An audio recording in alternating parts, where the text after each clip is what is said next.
Hello students, this video is of Hindi grammar यानी हिंदी व्याकरण। हम पार्ट 6 पढ़ रहे हैं। इसमें से प्रेरणार्थक क्रियाएं।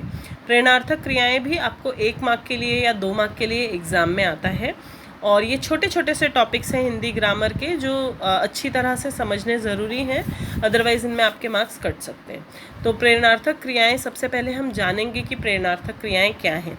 जो शब्द है प्रेरणार्थक यानी प्रेरणा देने वाला, प्रेरणा अर्थक, तो प्रेरणा देने वाली ये जो क्रियाएं होती हैं, प्रेरणा हम दूसरों को देते हैं, बराबर है, या हम दूसरों से प्रेरणा लेते हैं। यानी इसकी परिभाषा कुछ ऐसी है, जब कर्ता स्वयं कार्य न करके दूसरों से काम कराने की प्रेरणा दे तो उसे हम प्रेरणार्थक क्रिया कहते हैं। मतलब जो काम हम खुद ना करके किसी और से कराते हैं उसे हम कहते हैं प्रेरणार्थक क्रियाएं।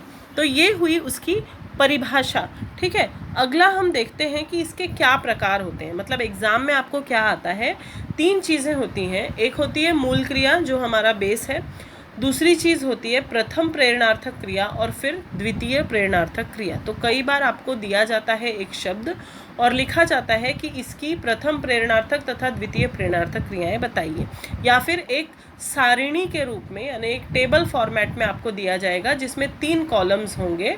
पहले कॉलम में मूल क्रिया, दूसरे कॉलम में प्रथम प्रेरणार्थक क्रिया और तीसरे कॉलम में द्वितीय प्रेरणार्थक क्रिया। फिर आपको तीनों में से कोई एक चीज़ दी जाएगी और बाकी की दोनों पूछी जाएंगी। तो ये आता है एग्ज़ाम में, किसी भी फॉर्मेट में आ सकता है, पर आपको पहचानना ज़रूरी है। तो हम आगे इसके कुछ उदाहरण देखते हैं।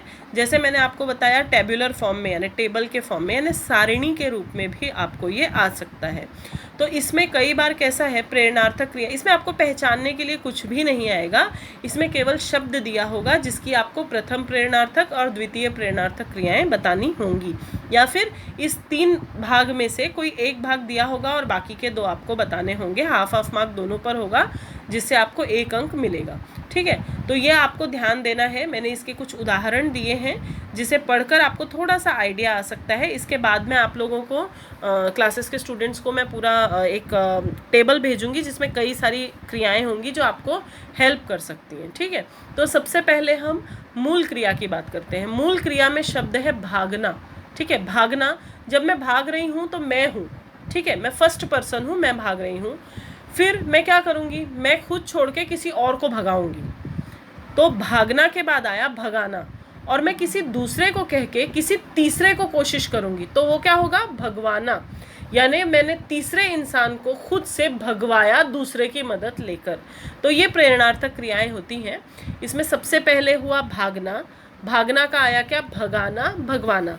इसके कुछ नियम भी हैं परंतु उन नियमों में बहुत ज़्यादा जाने की ज़रूरत नहीं है क्योंकि ये बहुत ज़्यादा डिफ़िकल्ट टॉपिक नहीं है, आप आसानी से इसे समझ सकते हैं।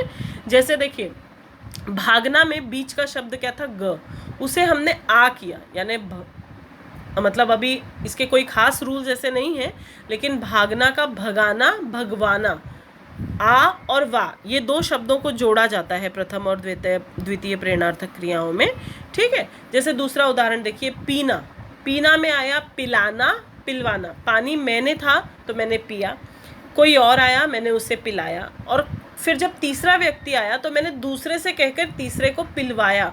तो इस प्रकार पीना, पिलाना, पिलवाना, उठना, उठाना, उठवाना, ठीक है।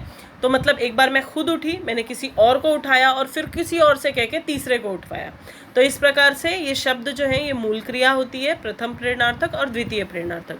जैसे इसमें शब्द है लिखना, लिखाना और लिखवाना। देखिए कैसा होता है, जैसे समझिए मैं टीचर हूँ तो मैं लिख रही हूँ तो मेरा आया लिखना, ये मूल क्रिया। फिर मैंने अपने बच्चों से कहा कि आप लिखो तो मैंने उनसे क्या किया, लिखाया, यानी लिखाना वाली क्रिया आई। और फिर उनसे कहकर अगर मैंने दूसरे बच्चों को कहा कि इनका देखकर आप लिखो तो वो क्या हो गया, लिखवाना। मतलब मैंने थर्ड फॉर्म में यानी द्वितीय प्रेरणा दी। पहली मूल क्रिया मैं थी, दूसरे से मुझसे किसी एक ने प्रेरणा ली, प्रथम प्रेरणार्थक, और फिर उससे किसी दूसरे ने प्रेरणा ली, द्वितीय प्रेरणार्थक। तो जैसे हुआ देना, दिलाना, दिलवाना, ठीक है।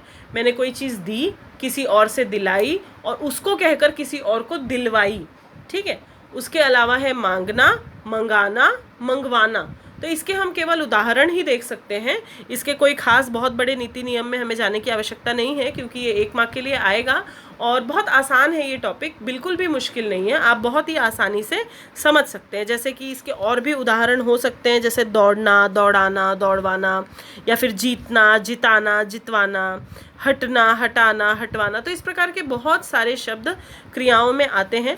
हम अक्सर ये चीज़ देखते हैं कि जो अकर्मक क्रियाएं होती हैं उनमें जल्दी प्रेरणार्थक क्रियाएं नहीं बनती। आप सकर्मक और अकर्मक क्रियाएं अगर पढ़ेंगे तो उनमें आप समझ पाएंगे कि जो अकर्मक क्रियाएं होती हैं उनमें जल्दी हमें प्रेरणार्थक क्रियाएं नहीं बनाई जाती। जैसे कि आना, अगर एक शब्द हुआ आना, तो आना में हम आना और इसका हम प्रथम प्रेरणार्थक या द्वितीय प्रेरणार्थक नहीं बना सकते। तो हर एक शब्द का बनेगा ही ये आवश्यक नहीं है। जनरली जो सामान्यतः जो अकर्मक क्रियाएं होती हैं उनमें जल्दी प्रेरणार्थक क्रियाएं नहीं बनती, परंतु जो सकर्मक क्रियाएं होती हैं, सकर्मक और अकर्मक में अगर आप फर्क समझते होंगे तो अकर्मक क्रियाएं वो होती हैं जिनमें ऑब्जेक्ट प्रेजेंस नहीं मतलब एब्सेंट होता है। ठीक है, जैसे मैंने गाया, मैंने गाया इस शब्द में मैंने ये नहीं, मैंने ये शब्द सब्जेक्ट है यानी आपकी कर्ता है, लेकिन कर्म नहीं है। मैंने गाया लेकिन क्या गाया ये नहीं पता, तो उस प्रकार की क्रियाओं को अकर्मक कहते हैं। अगर मैंने लिखा मैंने गाना गाया, तो इसमें ऑब्जेक्ट इज प्रेजेंट यानी आपके लिए कर्म जो है वो इसमें है। मैं ये शब्द हुआ सब्जेक्ट यानी कि कर्ता, और कर्म में आया ऑब्जेक्ट यानी कि क्या हुआ, गाना। तो अगर ऑब्जेक्ट प्रेजेंट है यानी कर्म प्रेजेंट है तो वो हुई सकर्मक क्रिया, और अगर एब्सेंट है देन इट इज अकर्मक क्रिया। ठीक है, तो जनरली सामान्यतः अकर्मक क्रियाओं में प्रेरणार्थक क्रियाएं नहीं बनती, लेकिन सकर्मक क्रियाओं में प्रेरणार्थक क्रियाएं बनती हैं, प्रथम प्रेरणार्थक और द्वितीय प्रेरणार्थक। तो ये आपको 1-2 मार्क के लिए एग्जाम में आ सकता है। सो इसको आप फॉलो कीजिए आराम से। ठीक है, और ये बहुत ही ईजी टॉपिक है। Thank you so much.